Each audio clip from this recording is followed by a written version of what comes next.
Chicken jockey! They want me to fight the chicken? Chicken jockey!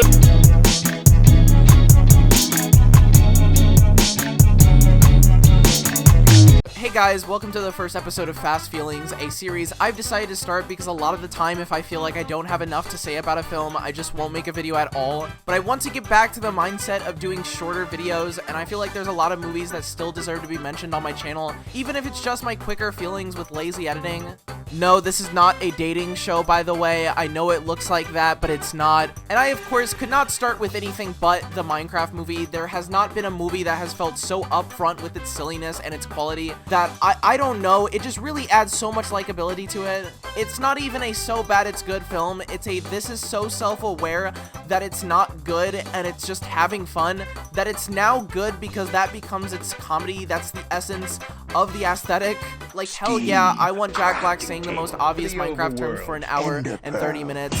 That sounds so fun. Every single line from him in this film is going to remain in my word zeitgeist for the rest of the time. I feel like this feels like the final gift for Gen Z slang. We cannot let Gen Alpha have chicken jockey, this is ours. I just find it really funny that the entire marketing campaign for this movie was just a series of threats made by Jack Black, threatening to do the soundtrack in the movie, threatening to do live streams with Minecraft YouTubers because we all knew that was coming. This is my new YouTube channel, Jablinski. It's gonna be bigger than Ninja. Quackity's stream specifically I really love because it's coated in so much sheer awkwardness that now the entire cast has become relatable and I love them now. Clearly a gas leak happened on set and they're stumbling around trying to realize what the hell Minecraft is and that they're in this movie. Ready to rock? Oh my god. Let me tell you something about rock. I was stuck like a stone down in the nether till you came along. I'll be honest, I didn't really care for this girl from the Wednesday show. I think her name's like Emma Myers. I found her acting over the years to be really there's something behind me core, and I knew pairing her with this movie's vibe was going to make it reach unfathomable levels of that, but this live stream made me a #1 fan. I'm obsessed with her now. I do love creative though. Yeah, it is Have you fun. touched hardcore in your life? To be honest, I don't even want to talk about the quality of the actual film because it's completely irrelevant to the feelings it gives me. It's a guilty pleasure watch, blessed upon me, blessed upon us, blessed upon society to be up there with other guilty pleasure watches such as the Zathura, the Jumanjis, Justin Bieber's Never Say Never. So much leeway is given from me to this movie just for the self-awareness of them titling it a Minecraft movie and not the Minecraft movie. It's a breath of fresh air for a big studio to make an IP movie and not take canon ownership. They're letting you keep the hope that there still someday might be an animated Minecraft movie. Please, please. Here's the thing, guys. I record all my movie review intros before actually seeing the movie to be prepared, and usually I worry about contradicting myself after actually seeing the film, and I especially thought I'd completely switch up after seeing a Minecraft movie and roast it to oblivion in this video, but it's the complete opposite, strangely. I'm sorry to say this, but I really enjoyed this movie. I know I'm a lunatic. Maybe I went in with a clouded mind, same way I did with Rise of Gru, but I don't even think it's a so bad it's good film anymore. I thought it was pretty good, period, all things considered.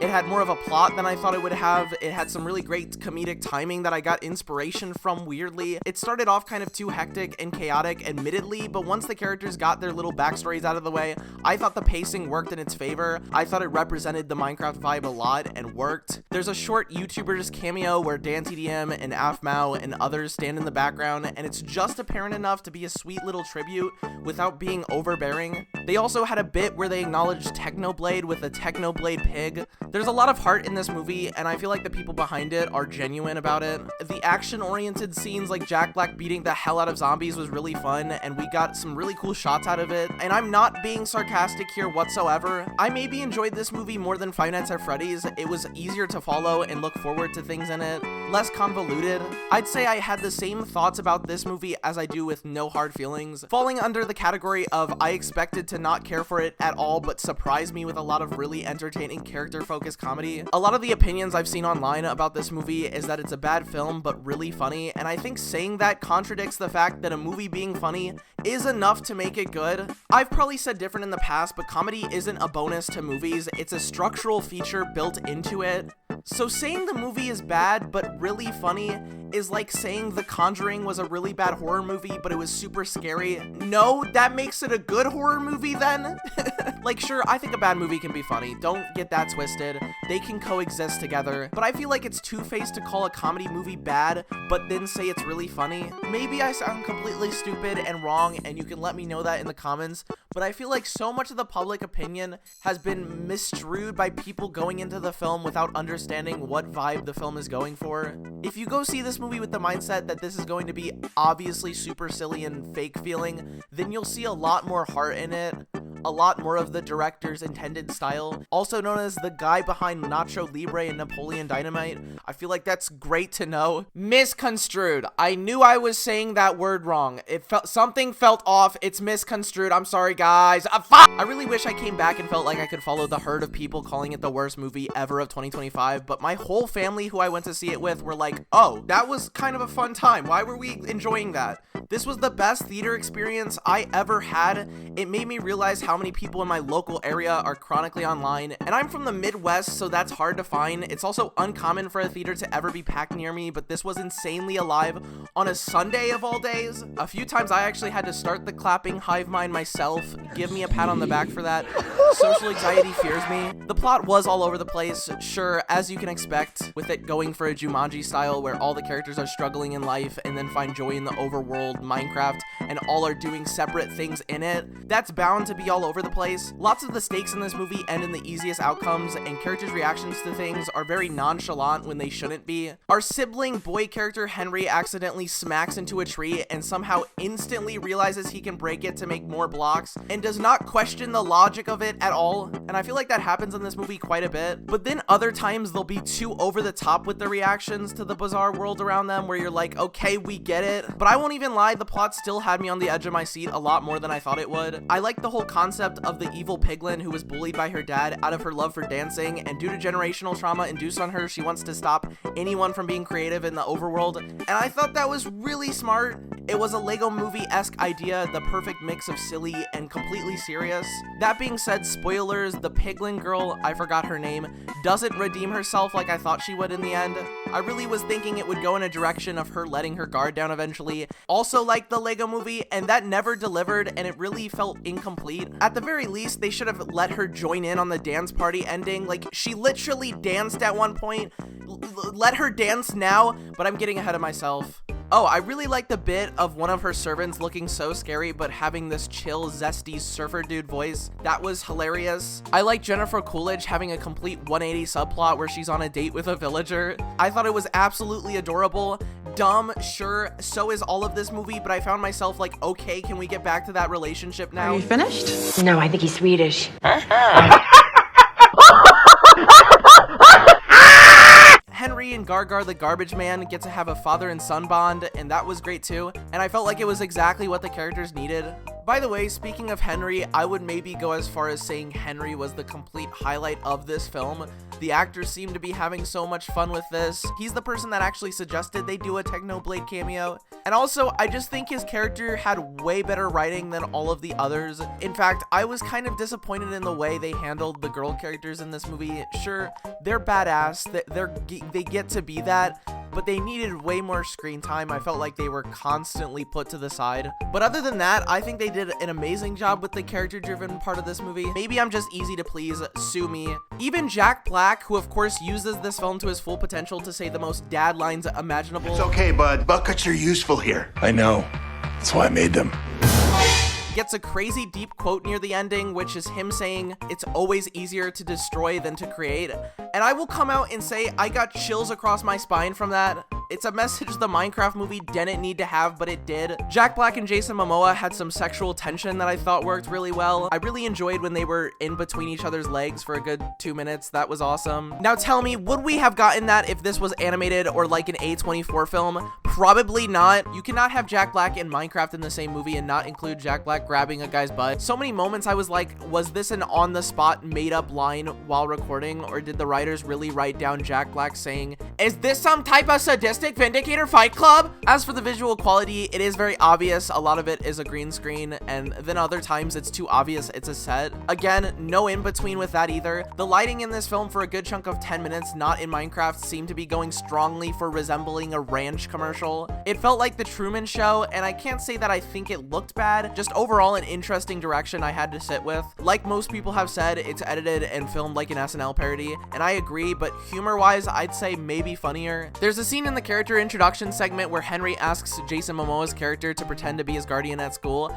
after he gets in trouble for becoming a rocket scientist and blowing up a building, committing arson with his malfunctioning jetpack. And Jason Momoa says, "No, I don't do that anymore." The added word of anymore as if he's done it before is hilarious. I think it's an underrated comedy magnum opus line, and it should be appreciated. Same goes with Jennifer Coolidge's character, who has a similar joke, saying, "Oh no, not again," after hitting a villager with her Jeep. She asks the villager not to sue her afterward, and am I crazy for thinking that's really funny writing? Simple, stupid, yes, but would I watch the whole film again just for that line and the delivery of it? Absolutely. I'm just so relieved this was such a fun time, unapologetically. There's an ad for cologne inserted in the sibling subplot, and it's the most obvious product placement ever, so much so that, like everything else, it becomes endearing. The self-awareness folds in on itself and makes the product placement kind of seem funny. Like, if you're gonna be annoying about selling something, then do it with your whole heart, and this film is annoying with its whole body.